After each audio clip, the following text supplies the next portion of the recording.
Itaplay, personalidades e destaques. Patrocínio Pintão, o rei do frango frito. Laboratório Italab Medlabor, Casa das Telhas e Madeireira. Funerária Itapirense Aliança Familiar. Moe Pneus Centro Automotivo. Combal, tudo em elétrica e iluminação. Pesqueiro Recanto do Trevo, no final da Rua Lindóia. Cristália, sempre um passo à frente.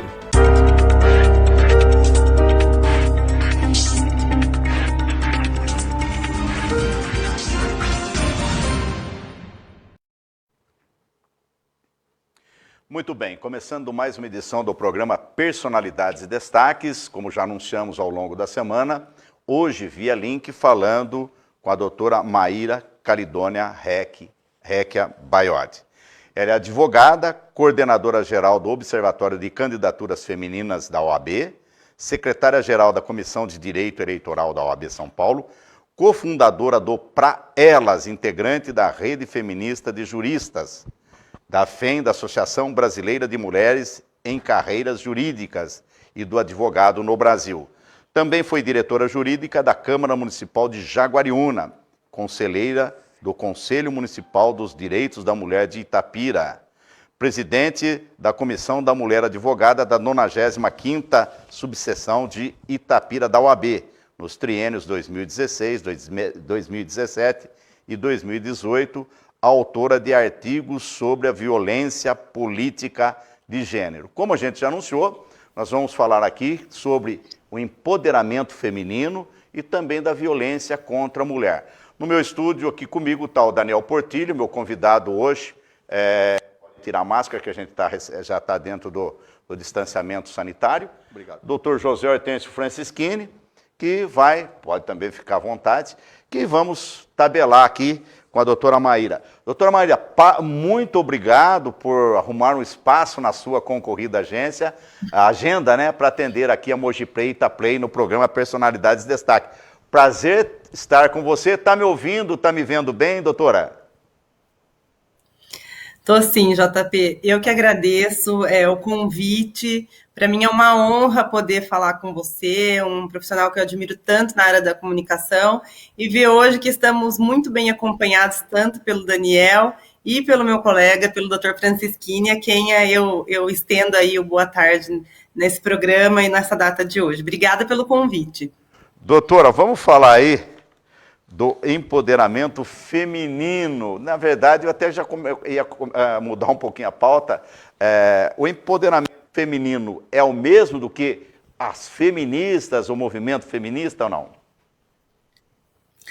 Assim, tem muito... Primeiro a gente precisa fazer um adendo do que é o movimento feminista, né? Muita gente confunde achando que o movimento feminista são as feministas, né? Aquelas que pregam a superioridade de mulheres em detrimento dos homens. O que é o movimento feminista propriamente dito? Não se prega a superioridade de um gênero em detrimento do outro. O que a gente prega, na realidade, é a questão da igualdade. E eu sempre começo, antes até de falar do empoderamento, quando era possível, né, a gente fazer palestras e conversas, enfim, em algumas empresas, eu sempre falo, olha, se você é a favor da igualdade de direitos entre homens e mulheres, de que homens na missão ganhem o mesmo salário, e se você é a favor da corresponsabilidade doméstica, parabéns, eu declaro que todos vocês são feministas, porque basicamente é isso que a gente quer, igualdade de direitos, igualdade de oportunidade, respeito na rua, corresponsabilidade doméstica. Então, basicamente é isso, é a questão da igualdade.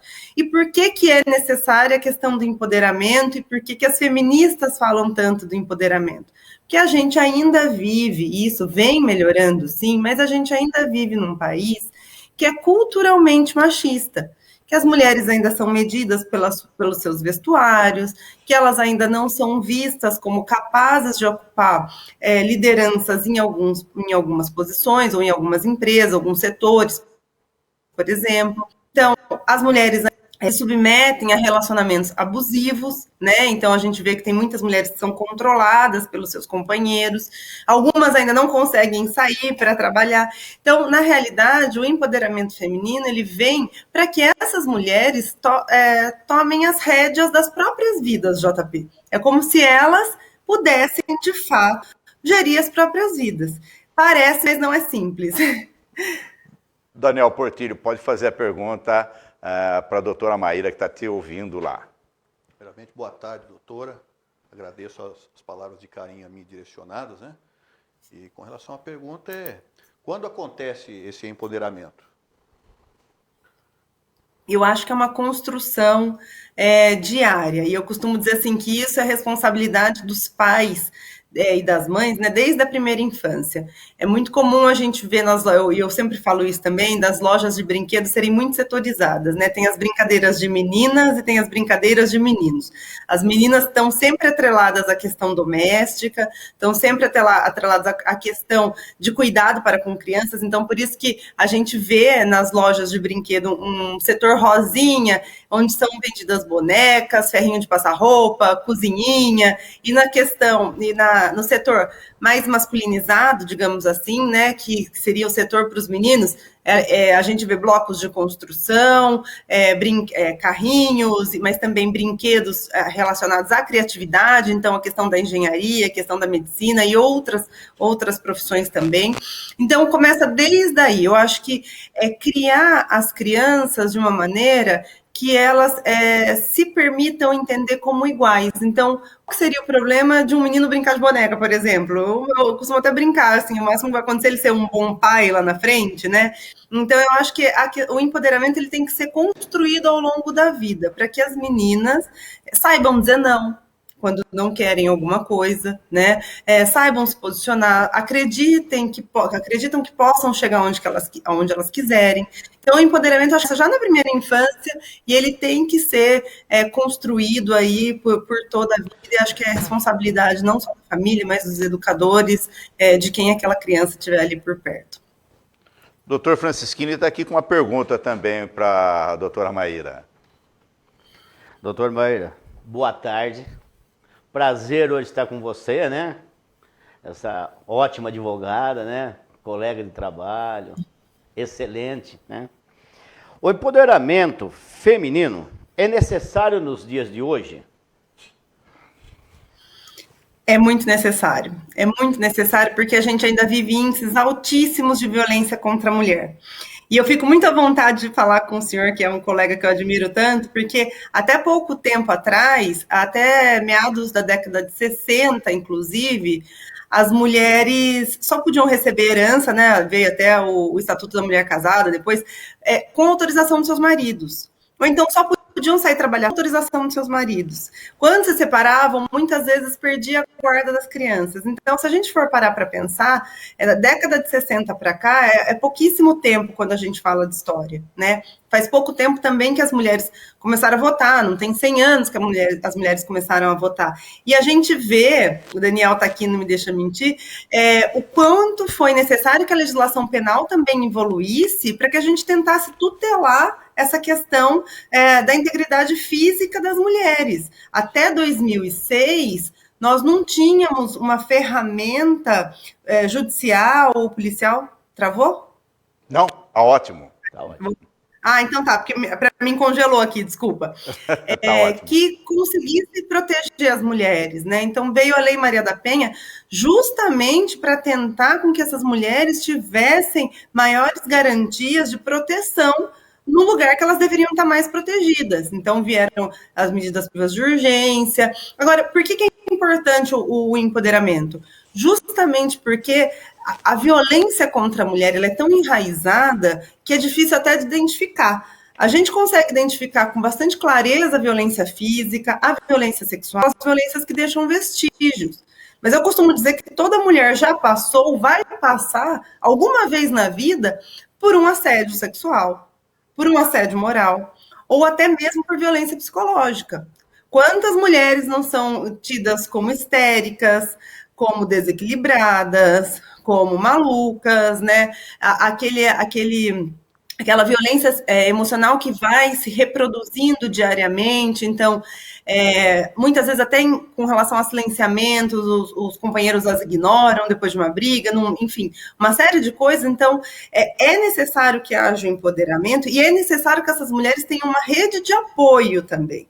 né, de outras mulheres empoderadas que dê suporte a ela. Porque muitas vezes, quando você vai relatar uma violência no judiciário, na autoridade policial, elas ainda sofrem, não é regra geral, são exceções, mas elas ainda sofrem violência institucional.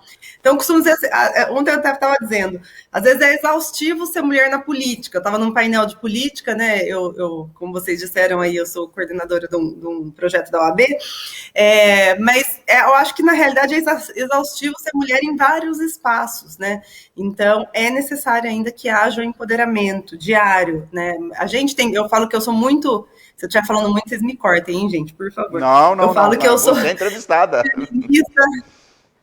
Eu falo que eu sou feminista, progressista, mas a gente também tem que se desconstruir diariamente, porque às vezes eu ainda me pego com pensamentos culturalmente machistas, né, por exemplo. Então a gente tem que se desconstruir e faz parte. Eu acho que a gente vem caminhando aí, as meninas, as novas gerações dão um baile quando se fala de igualdade de gênero, quando se fala de respeito, de sororidade e de empoderamento feminino.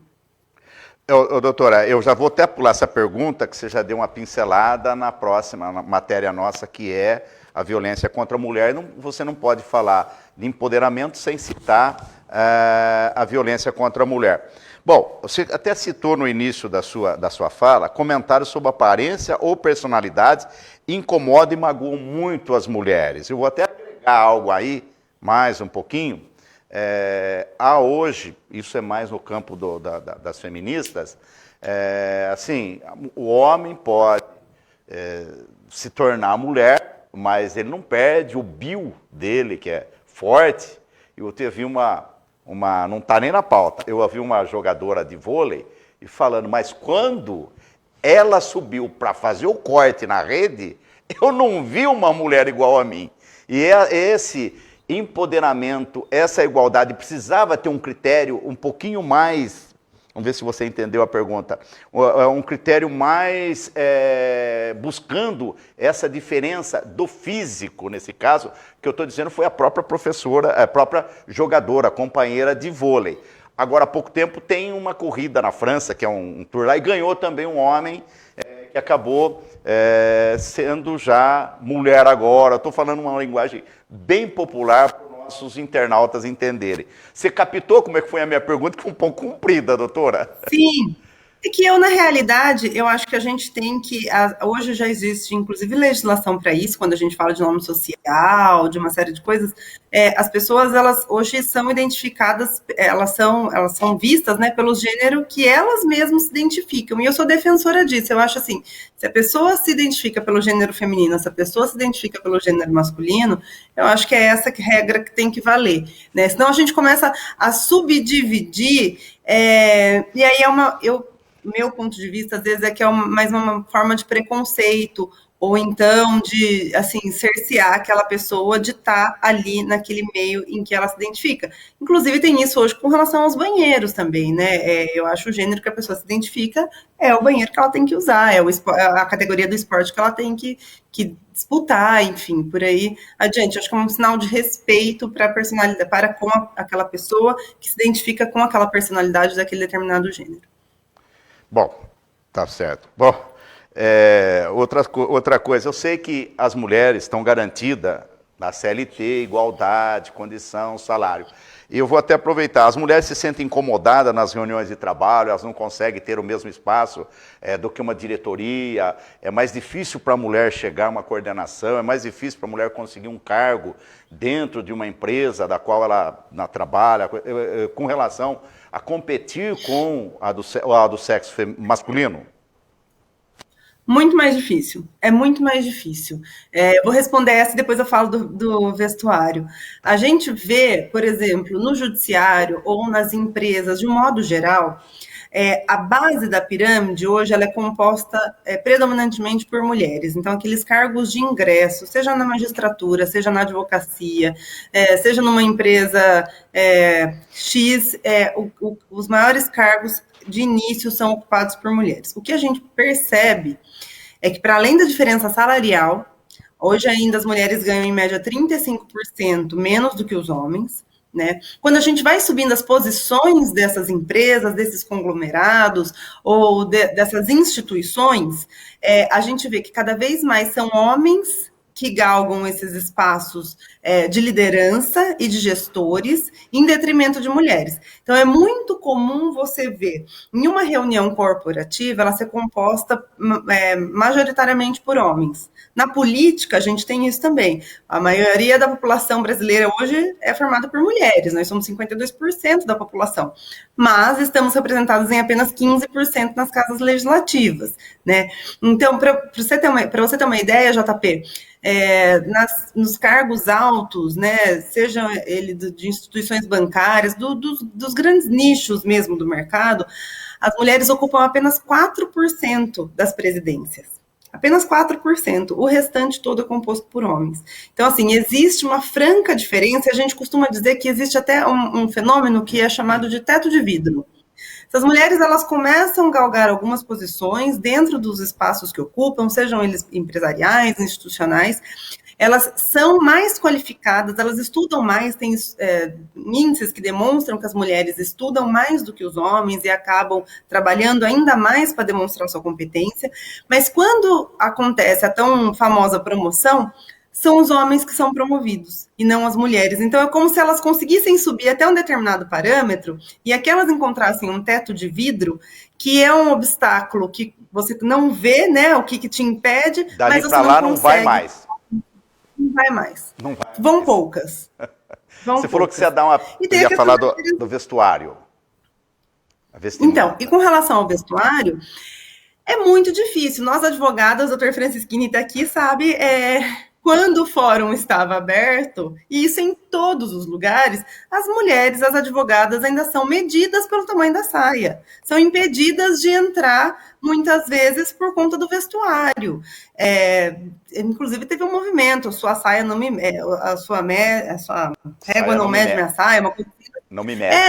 Mas teve justamente nesse sentido, das advogadas de Brasília, se eu não me engano, porque, assim, veja como é exaustivo. Você sai para trabalhar, aí você é parada por conta da sua vestimenta. Eu já cheguei a ver advogadas que, assim, estavam com saias na altura do joelho, um pouquinho acima do joelho, não era nada, assim, estratosférico, sabe? Então, a gente tem que tomar todo um cuidado com relação ao vestuário. As mulheres ainda, quando são estupradas, são julgadas pela roupa. A gente até fala, né, da cultura do estupro. Mas com que roupa você estava? Você pediu. Se você estava com shorts curto ou de determinada maneira, você pediu para acontecer alguma coisa com você. E assim, então, o vestuário, de uma maneira geral, nós somos julgadas o tempo todo. O tempo todo, então, a maneira que você se veste. Agora, detalhe, tem um dado muito importante. Quando a gente fala de mulheres em ascensão nesses mundos corporativos, existem estudos também que demonstram que as mulheres que se vestem de maneira mais masculinizada têm maiores chances de serem promovidas. Então, veja como é curioso e como o mundo ainda espera que nas esferas de poder, essas mulheres, se quiserem ocupar, elas têm que praticamente se vestirem e se comportarem como homens. E é muito comum quando a gente faz esse paralelo nas entrevistas de emprego. Eu não sei se os senhores já foram perguntados se têm filhos ou se querem ter filhos quando são chamados a trabalhar. Mas eu lhe asseguro que todas as mulheres que são entrevistadas, a elas é perguntado se elas têm filhos ou se elas pretendem ter. Então, que é mais um fator diferencial aí na questão da contratação. É um crivo a mais no obstáculo até para conseguir um emprego. Só rapidinho, doutora, para a gente ir para o intervalo daqui a pouquinho, eu quero jogar um assunto que você pode nos dizer. Eu penso também, eu já até conversei com você sobre isso, eu vou até pular uma parte, mas deixar outra, pelo seguinte.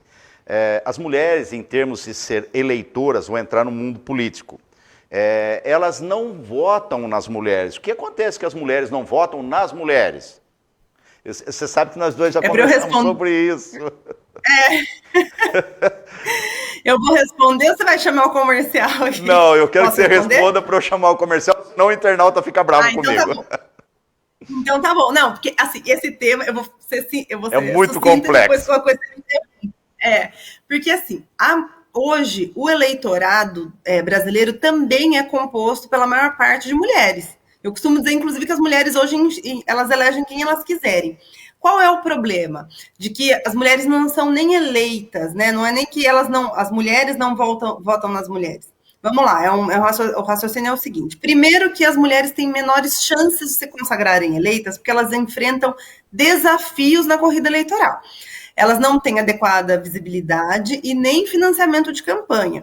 A gente sabe que os partidos políticos acabam investindo mais nos homens para concorrer às eleições.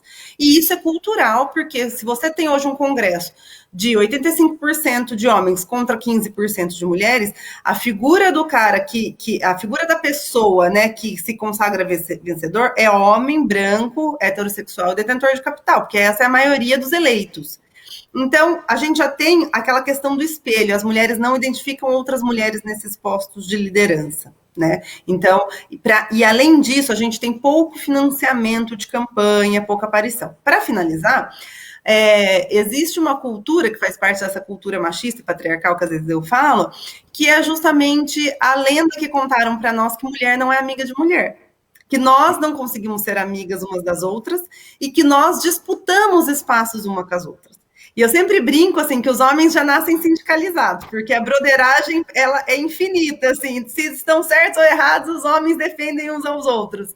E tudo bem, tá tudo bem. A gente só precisa parar com mulher, não pode ser amiga de mulher. A gente tem que exercer a sororidade e entender que é importante termos mulheres na política. Então, isso vem mudando. A gente teve a última eleição, foi a eleição que mais elegeu mulheres nas câmaras municipais. Eram 13%, hoje nós somos 16%. Mesmo assim, tem 900 cidades brasileiras sem nenhuma mulher na vereança. Então, estamos caminhando, mas ainda falta muito avançar.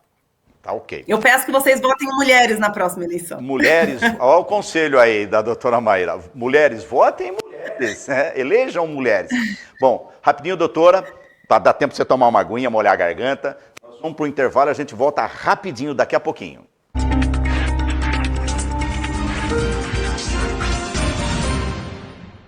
Casa das Telhas e Madeireira. Cobre qualquer orçamento. Aceita todo tipo de cartão de crédito. Tradição, qualidade e credibilidade no mercado de telhas e madeiras. Casa das Telhas e Madeireira. Avenida Cira Aparecida Vieira Serra 219. Telefone 3863-2048. Combal. Variedade de modelos e ótimos preços em ventiladores, calçados para trabalho com tecnologia alemã e biqueira de PVC. Tudo em elétrica e iluminação para a sua residência ou comércio. Avenida Brasília 340, Jardim Magali. 3863-5024. Funerária Itapirense. Plano assistencial Aliança Familiar.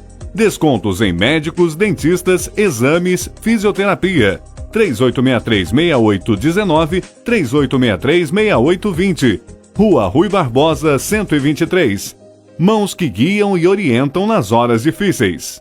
Colégio Objetivo Itapira. Matrículas abertas. Informações 3863-3303, WhatsApp 99930-4672 ou acesse objetivoitapira.com.br. Pintão, o rei do frango frito. Delivery pelo fone WhatsApp 99265-7804. Salva aí, 99265-7804.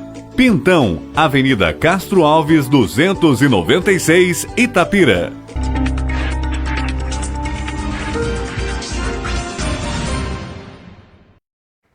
Muito bem, voltando com o programa Personalidades e Destaques, Mogi Play, Itaplay, identificando aqui a minha equipe, Rafael Bertanha, meu querido Gil Costa, Mariane Rodrigues, Mariane Regina e a Aninha Rodrigues, tá? Agora tá certinho.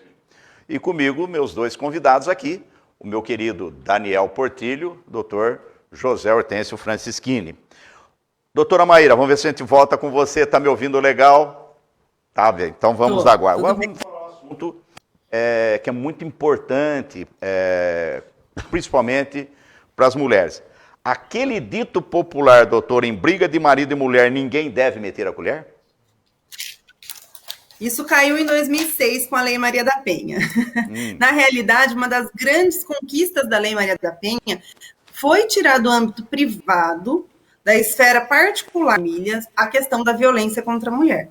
Até 2006, essa questão ela era restrita, de fato, para o âmbito privado, a mulher ela tinha que, enfim, representar contra a violência, uma série de coisas. A partir de 2006, isso sai do âmbito privado, claro que acontece dentro da residência da pessoa, isso esmagadora a maioria das vezes, né? A violência doméstica ela acontece dentro dos lares das vítimas, isso sai do ambiente privado e vai para a esfera pública. Quando, então, o judiciário pode conferir medidas protetivas de urgência, quando, então, a autoridade policial já remete o inquérito policial para o Ministério Público oferecer denúncias, se estiverem presentes os indícios de autoria e de materialidade. Então, assim, a questão da violência contra a mulher hoje é um tema de âmbito público. E é muito importante que seja dessa maneira. Eu costumo dizer que o lugar mais perigoso para mulheres e meninas é dentro de casa. A gente tem a ideia que não, que é na rua, que é num beco escuro, que é alguma situação de fragilidade, mas na realidade 85% da violência contra a mulher acontece dentro da própria casa dela, onde ela deveria estar mais protegida. E detalhe, a gente ainda não tem nem a real certeza dessa métrica, porque que notificam, ainda tem medo de denunciar. Então, é muito importante que as pessoas, conhecimento da violência, primeiro não julguem aquela mulher. É muito comum a gente ver pessoas julgando as vítimas, mas ela gosta de apanhar. Mas ela tá ali porque, enfim. Então, primeiro, não julgue. Segundo, ofereça uma rede de proteção, porque para essa mulher sair dessa relação abusiva, ela vai precisar de uma rede de proteção. JP, eu costumo dizer, inclusive, que é uma questão multidisciplinar, porque como que funciona? A gente tem um ciclo da violência que se reproduz e que faz com que essa mulher não consiga sair desse ambiente hostil, desse ambiente violento. Então, o ciclo da violência, ele começa ali com o clima esquentando um pouco, assim, falando de uma maneira bem natural, bem informal. Então, começam as agressões verbais, começam os xingamentos, em seguida, isso pode evoluir para uma lesão física, né, para uma violência física, só que automaticamente depois, aquele agressor, ele passa para a fase do ciclo, que é o franco arrependimento. Então, de fato, ele se arrepende, ele fala que aquilo nunca mais vai acontecer, que ela é a mulher da vida dele, que foi um erro, estava nervoso. E em seguida eles entram para uma fase de lua de mel, onde realmente aquele homem, e é importante que eu assim, registrar que eu digo homem, porque a Lei Maria da Penha, ela só protege as mulheres. É uma lei bastante específica com relação ao recorte do gênero feminino.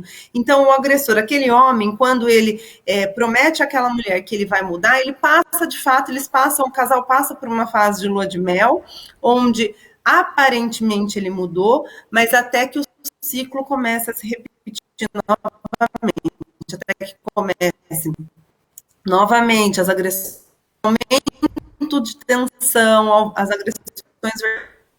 E tem alguns dados que demonstram que quando ele se repete a sétima vez, e cada vez que uma violência física é praticada, ela acaba aumentando a intensidade, né, ou então o número das lesões.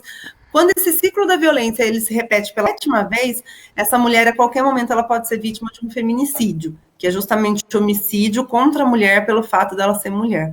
Então, tem sim que se meter, oferecer uma rede de apoio, oferecer um suporte e assim, tentar encaminhar essa mulher para um fortalecimento até que ela possa entrar com as medidas judiciais necessárias. Doutora, a senhora citou a Lei Maria da Penha, muito importante, né?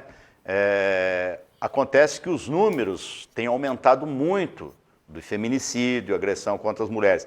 É porque elas estão, na verdade, fazendo essas, ou seja, elas estão prestando essas queixas e esses números estão aparecendo porque, na verdade, esses números estavam ocultos e eles não vinham para a realidade e não faziam parte das estatísticas? Eu acho que tem as duas coisas. Eu realmente acredito que esses dados eles correm assim no mesmo sentido. Primeiro que a gente tem a questão do feminicídio, desde 2015 a gente tem... veja como foi a construção legislativa, né? É muito importante a gente fazer esse traçado também. A gente teve a primeira DDM inaugurada em 1985. Só em 2006 nós tivemos a Lei Maria da Penha, tentando ainda coibir um pouco da violência contra a mulher, mas não foi o suficiente, de tal modo que em 2015 a gente teve que ter a Lei do Feminicídio, que é uma qualificadora no crime de homicídio, que também não foi o suficiente para outros casos que as mulheres passam, porque em 2018 a gente teve que elaborar a lei contra a importunação sexual. Não sei se vocês se lembram, chegou um momento que elas estavam sendo importunadas nos ambientes públicos, nos meios de transporte públicos, com seus corpos sendo tocados, né, sem qualquer tipo de consentimento. Então, assim, os números vêm aumentando, porque primeiro, eu acho que tem um papel fundamental da mídia, que é o que vocês fazem aqui muito bem.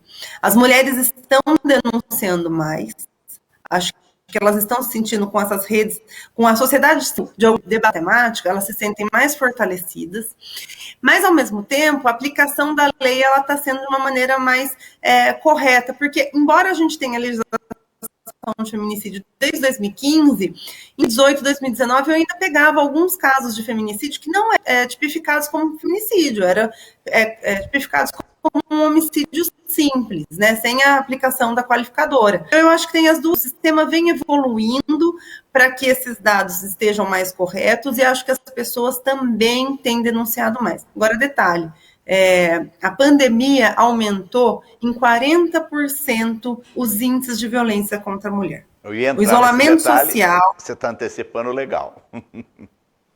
Desculpa, quer fazer essa introdução aí?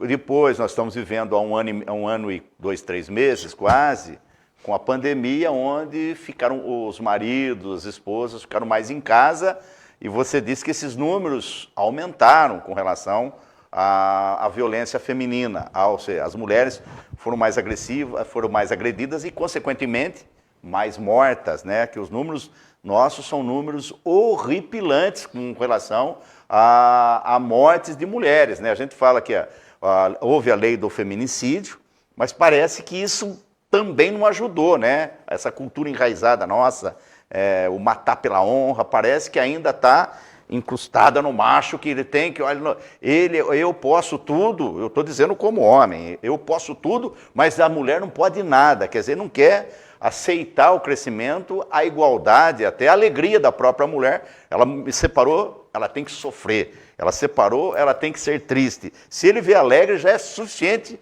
para motivo de agressão. É tudo, a gente vê muitos fatos assim. Ele não aceitava o fim do relacionamento. E a lei do feminicídio veio para justamente tentar coibir aí alguma coisa. Deu resultado, doutora? Acho que sim, mas a gente não adianta só punir o que já tem, né? A gente precisa mudar essa cultura, porque e você disse muito bem, os das mulheres são tidos como objetos dos homens. A gente até costuma falar, mas ele não gostava dela, porque ninguém mata por amor, né? As pessoas não matam os outros porque amam demais, isso não existe. Mas existe aquele sentimento de posse. As pessoas falam, ele não gostava, mas ele tinha aquele sentimento de posse com relação àquela mulher. Então, quer dizer, ela não é dona do que... Volta porque a gente começou conversando, né? As mulheres não são donas das próprias vidas. Seus companheiros acham que têm o domínio sobre a personalidade ou os corpos daquelas mulheres. Então, assim, é cultural, né? Bater nas mulheres, a gente, precisou de uma lei bastante específica para tentar se coibir isso. Toda hora são feitas campanhas públicas para se tratar da violência contra a mulher. Mesmo assim, os homens continuam não aceitando o fim da relação, matando essas mulheres. Quer dizer, não é minha, não é de mais ninguém. O que demonstra essa objetificação do corpo feminino, né? Então, assim, eu acho que não é só punindo que a gente vai, de fato, resolver o problema. A gente precisa... incluir na mentalidade essa questão do respeito, essa questão de que as mulheres não estão ali para sofrerem violência, né? Então, fazer uma batalha, de fato, contra a violência contra a mulher. Então, só punir não vai resolver. Se a gente não fizer uma questão cultural, de educação, a gente não vai conseguir coibir esses índices gritantes. Doutora, se a mulher está sendo vítima de violência no âmbito doméstico familiar, decidir sair da sua residência, ela perderá seus direitos como guarda dos filhos, pensão, divisão do patrimônio? Não, isso não existe mais, né? Essa questão de mulher sair da casa, ter direito, não ter direito, não, isso não existe mais. O que eu sempre oriento é sinal de boa-fé, porque ela pode diretamente ir na delegacia, fazer um boletim de ocorrência e pedir a medida protetiva para os casos de violência doméstica. Seja ela. E aí eu acho que é importante, JP, a gente listar quais são as violências que as mulheres são tuteladas pela Lei Maria da Penha. A violência física, né, que é essa violência que todo mundo vê, que deixa vestígio, é o tapa, é o soco, enfim, qualquer tipo de violência que ataque a integridade física da mulher. A violência sexual, que também é manter relação não consentida, relação sexual não consentida, e detalhe, até 15 anos atrás, as mulheres, a relação sexual dentro do casamento, mesmo a contragosto das mulheres, não era considerada estupro. De 15 anos para cá, é que a relação sexual não consentida dentro do casamento é que pode ser com estupro marital. Então, tem a violência física, a violência sexual, a violência emocional, e psicológica, que são os xingamentos, a tentativa de diminuição da autoestima daquela mulher, a violência moral, que é a exposição dessa mulher perante a sociedade, e uma que pouquíssima gente fala, que é a violência financeira, mas que muitas mulheres sofrem quando seus companheiros fazem dívidas em seus nomes, quando seus companheiros pegam o dinheiro que ela trabalhou ali o mês inteiro para conquistar. Então, esses são os 5 tipos de violência que as mulheres sofrem. Essas violências são tuteladas, apesar da lei ser híbrida, né, ter amplos aspectos, mas essas violências elas são tuteladas pelo direito penal. Então, o que eu sempre oriento das pessoas fazerem um boletim de ocorrência, contratarem advogados da sua confiança para acompanhar, se necessário, mas basicamente é o Ministério Público que vai tocar esse tipo de procedimento. Para a separação, obrigatoriamente ela vai ter que ou contratar um advogado ou uma advogada da sua confiança, ou então ir até a defensoria, ou a própria OAB, para ter direito a advogado nomeado pela OAB ou advogada nomeada pela OAB. Muito que bem. O fato dela sofrer violência e sair da casa não é nenhum fator que vá dificultar essa separação, que vá fazer com que ela perca a guarda dos filhos, ou que vá fazer que ela perca patrimônio. Ao contrário, ela tem direito, inclusive, à indenização pela violência sofrida, tá? Então, a gente já vê hoje o judiciário condenando no importe de 5 a 10 mil reais por conta da violência que essas mulheres sofreram, a título de indenização. Eu acho que é boa fé, a medida protetiva tá, e o agressor é afastado. Mas se o cara for querer mudar de residência, eu acho sempre que é de boa fé comunicar ao judiciário através do advogado. O advogado entra em contato, porque a vítima não pode manter contato de maneira alguma com o agressor. O advogado entra em contato, principalmente quando tem filhos, e se o agressor não tem nenhum risco para com as crianças, ele ainda vai poder visitar as crianças e vai ter que pagar pensão. Então, avisando onde as crianças estão, se não der perigo de vida para a vítima, né, perigo de morte para a vítima, para que ele tenha acesso também a um contato com os filhos e tudo mais. Então, eu acho que é de boa fé avisar, mas não que isso faça com que essas mulheres percam ou alguma coisa nesse sentido. Doutor José Hortêncio Franskin, seu colega de trabalho, vai fazer mais uma pergunta aí. Doutora, seguindo essa linha de raciocínio sobre a violência, né? Nós, advogados, sabemos, e no escritório acontece muito. As pessoas sempre perguntam, as vítimas, né?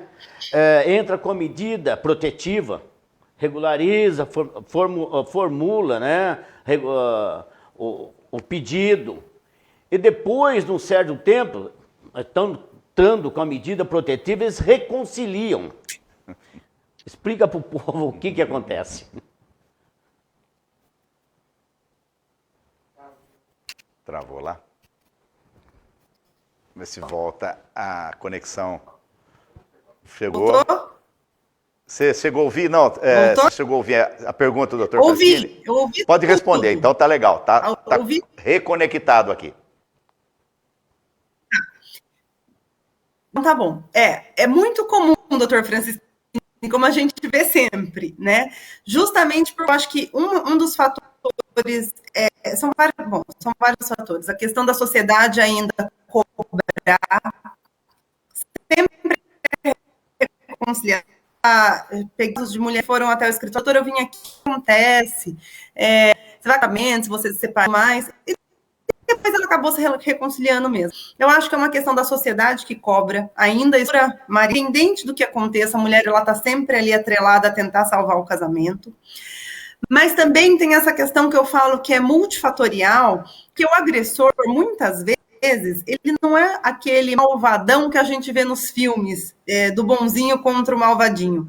Muitas vezes ele é um agressor, mas ele é um bom pai, ele é um bom marido em determinado aspecto, ele é um bom provedor de residência, o que faz com que essas mulheres tenham ainda maior dificuldade de sair dessa relação abusiva, né? Porque quando a gente afasta o agressor consegue a medida protetiva, a gente protege aquela mulher, próximo núcleo familiar dele. O que acontece muitas vezes, que a gente sabe, é que se essas mulheres querem retirar depois de já ter uma denúncia recebida, isso não é mais possível. E muitas vezes, se elas vão lá no judiciário e depois falam que aquilo assim, isso tem que acontecer. Então, eu sempre falo, olha, fique firme na sua... É prova de amor ou é ato? Mulheres têm que ter uma rede de apoio, para que elas não saiam depois comum. A gente sabe que é muito... Deu uma travadinha lá, a gente vai para o intervalo aqui. Com seus agressores. A gente vai para o intervalo rapidinho, aí a gente já vem com a... Pelo menos captamos a resposta final, a parte final da resposta. Vamos para o intervalo rapidinho e a gente volta para o fecho do nosso trabalho, entrevistando aqui a doutora Maíra Recchia, que está falando sobre violência contra as mulheres. A gente quer evitar isso.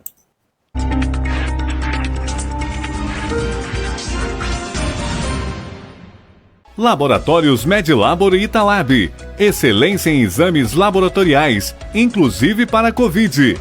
Supervisão da doutora Roberta Carmona. Rua Duque de Caxias, em frente ao Pronto Socorro da Santa Casa. Fones 3863-1472 e 3843-2807. Moi Pneus, revenda autorizada Michelin, centro automotivo de revenda de pneus, alinhamento, balanceamento, suspensão, acessórios, tudo com excelente atendimento, economia e serviços de primeira. Loja 1, Avenida Castro Alves, 253, Itapira. Loja 2, Avenida Mogi Guaçu, 3477, na divisa Mojimirim-Mogi Guaçu. E loja 3, Truck Center, Rua Helena de Moraes Trane, 506, Parque Santa Bárbara, em Itapira. Cristália, um complexo industrial, farmacêutico, farmoquímico, biotecnológico e de pesquisa. Desenvolvimento 100% brasileiro. Seu portfólio tem 350 medicamentos em cerca de 500 apresentações. Cristália, sempre um passo à frente. Pesqueiro Recanto do Trevo. Que tal uma boa pescaria em um lugar lindo e familiar, com farta variedade de espécies e reposição contínua?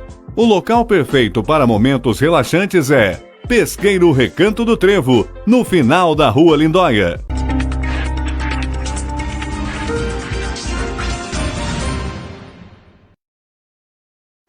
Muito bem, voltando para a parte final da entrevista com a doutora Maíra Recchia, falando aqui sobre violência contra as mulheres. Daniel, fica à vontade para você falar aí, fazer a pergunta aí. Na sequência, a gente já vai colher o destaque final da participação da doutora Maíra, porque ela tem um compromisso já agendado em seguida e eu gosto de respeitar o horário. Pode falar, Daniel. Com relação ao gancho, né, nessa medida protetiva, né, o que fazer se mesmo depois de deferidas as medidas, o agressor continuar agredindo ou ameaçando a mulher? Voltou. Vocês estão me ouvindo bem? Estou ouvindo bem, estamos ouvindo. Refaço. Então, eu perdi o final. O que o agressor não respeita, Daniel, as medidas? Isso. Se ele continuar agredindo. Mesmo depois das medidas, mesmo, doutora Daniel, o Daniel está perguntando, mesmo depois da medida protetiva ser já instaurada. Tá, vamos lá. Primeiro, é muito importante que quase ninguém fala isso, mas é muito importante que com a medida protetiva deferida, né, ou seja, o judiciário conferindo proteção àquela mulher, com todas aquelas ordens de afastamento, o agressor não pode chegar perto dela, nem de testemunha, se tiver porte de arma, fica com porte suspenso, enfim. Muitas vezes os agressores procuram essas mulheres para que elas retirem a medida protetiva. E o fato de conversarem ou ter contato com o agressor por qualquer meio, seja presencial, seja virtual, é causa da medida.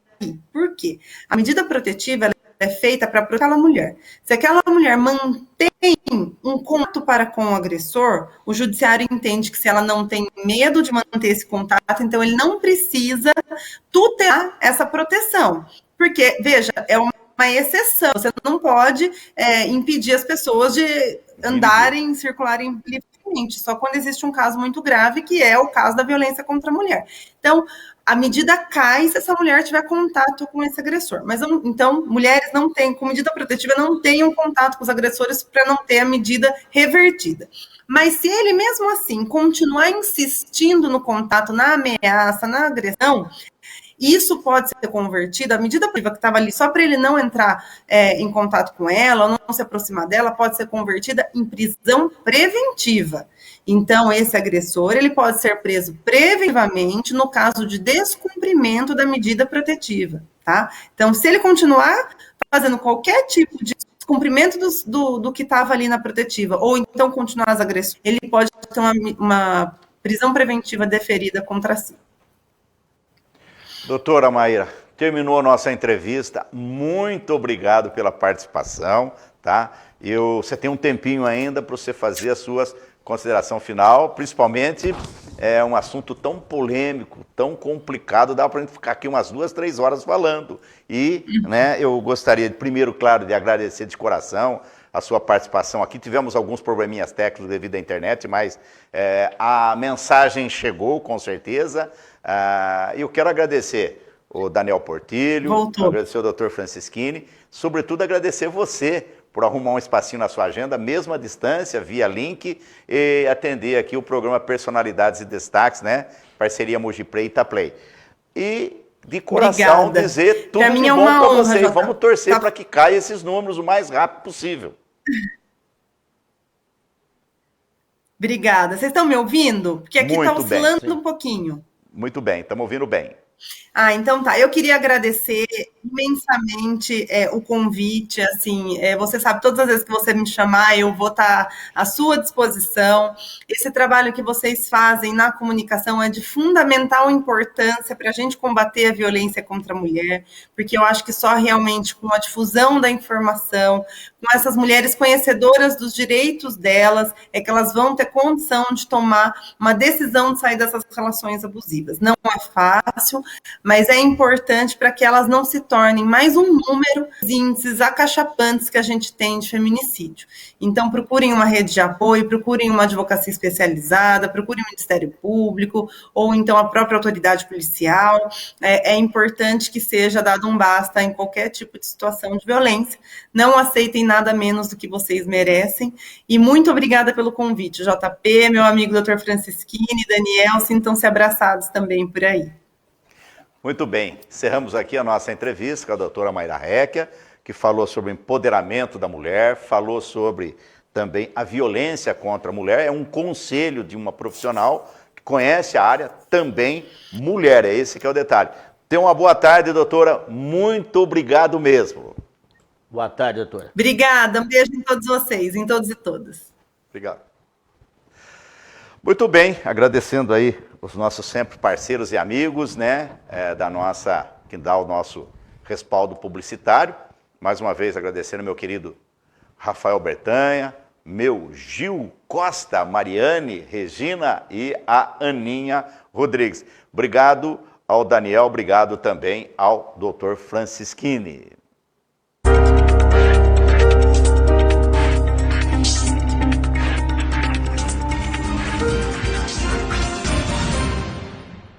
Casa das Telhas e Madeireira. Cobre qualquer orçamento. Aceita todo tipo de cartão de crédito. Tradição, qualidade e credibilidade no mercado de telhas e madeiras. Casa das Telhas e Madeireira. Avenida Cira Aparecida Vieira Serra 219. Telefone 3863-2048. Combal. Variedade de modelos e ótimos preços em ventiladores, calçados para trabalho com tecnologia alemã e biqueira de PVC. Tudo em elétrica e iluminação para sua residência ou comércio. Avenida Brasília 340, Jardim Magali. 3863-5024. Colégio Objetivo Itapira. Matrículas abertas. Informações 3863-3303, WhatsApp 99930-4672 ou acesse objetivoitapira.com.br. Pintão, o rei do frango frito. Delivery pelo fone WhatsApp 99265-7804. Salva aí, 99265-7804. Pintão, Avenida Castro Alves 296, Itapira. Funerária Itapirense. Plano assistencial Aliança Familiar. Descontos em médicos, dentistas, exames, fisioterapia. 3863-6819, 3863-6820. Rua Rui Barbosa, 123. Mãos que guiam e orientam nas horas difíceis.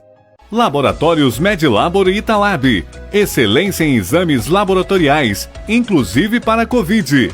Supervisão da doutora Roberta Carmona. Rua Duque de Caxias, em frente ao Pronto Socorro da Santa Casa. Fones 3863-1472 e 3843-2807. Moi Pneus, revenda autorizada Michelin, centro automotivo de revenda de pneus, alinhamento, balanceamento, suspensão, acessórios, tudo com excelente atendimento, economia e serviços de primeira. Loja 1, Avenida Castro Alves, 253, Itapira. Loja 2, Avenida Mogi Guaçu, 3477, na divisa Mojimirim-Mogi Guaçu. E loja 3, Rec Center, Rua Helena de Moraes Trane, 506, Parque Santa Bárbara, em Itapira. Cristália, um complexo industrial, farmacêutico, farmoquímico, biotecnológico e de pesquisa. Desenvolvimento 100% brasileiro. Seu portfólio tem 350 medicamentos em cerca de 500 apresentações. Cristália, sempre um passo à frente. Pesqueiro Recanto do Trevo. Que tal uma boa pescaria em um lugar lindo e familiar, com farta variedade de espécies e reposição contínua? O local perfeito para momentos relaxantes é Pesqueiro Recanto do Trevo, no final da Rua Lindóia.